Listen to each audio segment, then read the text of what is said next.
قەدەخەیە بتەمامی دەرباسی ڕۆژە خۆی هەفتەمین دەبە. ڕەوشە ماڵباتên هەژار خراپتر دەبە و بە تایبەتی ڕەوشە کارکەران کوژی دەستپێکە پێکانینا قەدەخەیە دی 26 vê mehê de û ta roja îro ew ji kirîna pêdiviyan bêparman e. Mîna hemû karkerên bajarê Qamişlo, Mehsin ji heftiyekê ve bêkar e. Bêkariya Mehsin bûye sedema gomalbata wî ji pêdiviyên herî pêwîst bêparman e. Mehsin dibêje, dema gokar hebû min bi zehmetî xwarina zarokê xwe dikirî, niha ev yek jî nema bi dest me dikeve.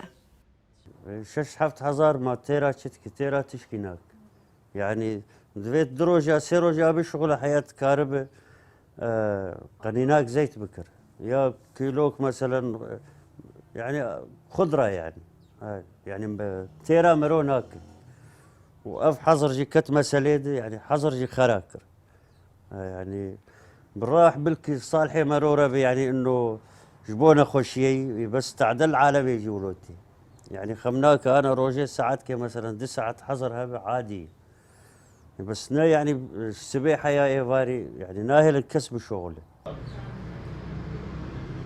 محسنê karker bi nêzî 57 dolarê Amerîkî her meh kar dike û mehane 14 dolarê Amerîkî kiriya xaniyê xwe dide. Rewşa tenderûstî ya hevjîna Mehsin barê wî girantir kiriye. Hevjîna Mehsin dibêje ku ji heyama di rojan ve dermanê wê nemaye û ji ber buhaya nirxê derman û tunebûna pereyan rewşa wê xerab bûye.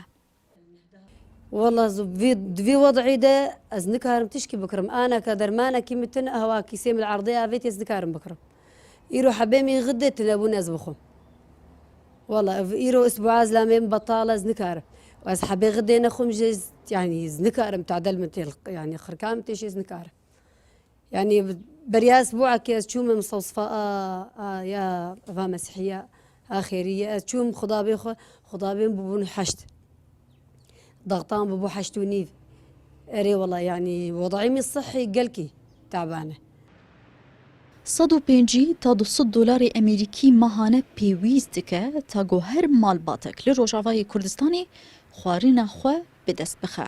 Lêmûçeyê karkeran yê mehane nakêje 6 dolarî. Lê gorî hin lêkolînan rêjeya hejariyê li Rojava 86 ji sediya û bi pêkanînan qedexeya giştî rewşa hejaran zehmettir bûye. Lava Esad, Kurdistan 24 Qamişlo.